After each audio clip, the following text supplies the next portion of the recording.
Недавно услышал выражение: за каждым сильным, умелым, мудрым мужчиной стоит более умелая, мудрая, терпеливая и достойная женщина.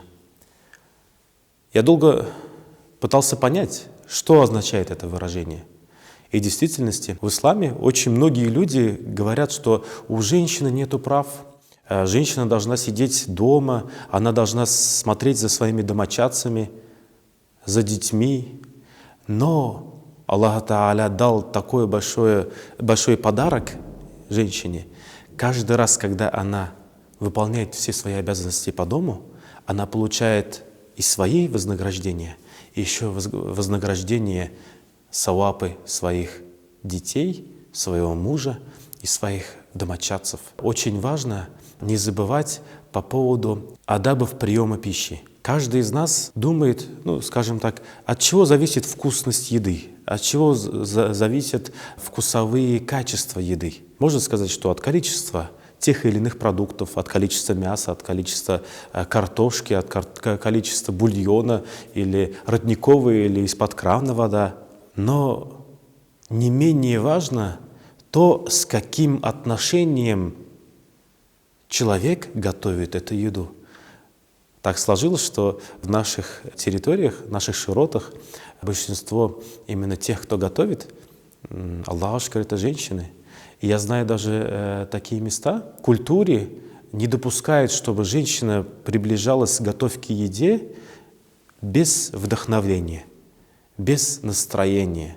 Если человек готовит те же самые продукты, суп, плов, картошку с мясом, готовит без души, отсутствие духа, то эта еда, она уже не будет настолько полезной. Есть известная история про одного хазрата, который был очень набожный, и в один из дней он начал замечать, что Аллах начал открывать для него очень много благ. И он начал получать вкус от своего намаза, от гибадатов, от поклонений. Но со временем он привык к этому и даже похвалился супруге, что он настолько набожно молится, настолько набожно он поклоняется Всевышнему, что Аллах Та'аля дал ему какие-то чудеса, караматы, которые он ощутил. Жена, поняв, что в чем дело, промолчала. Но по прошествии нескольких дней эти все караматы, эти все чудесные моменты, проявления и вкус молитв, он потихоньку пропал. Муж был очень сильно озадачен. Он винил себя, он думал, где же он ошибся, где же он совершил грех. Поведав об этих своих переживаниях жене, супруга, как раз жена сказала: нет, вина не в тебе.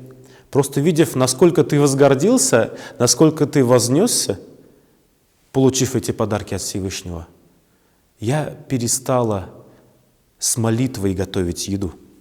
Я перестала, готовя еду, произносить зикры, произносить молитвы.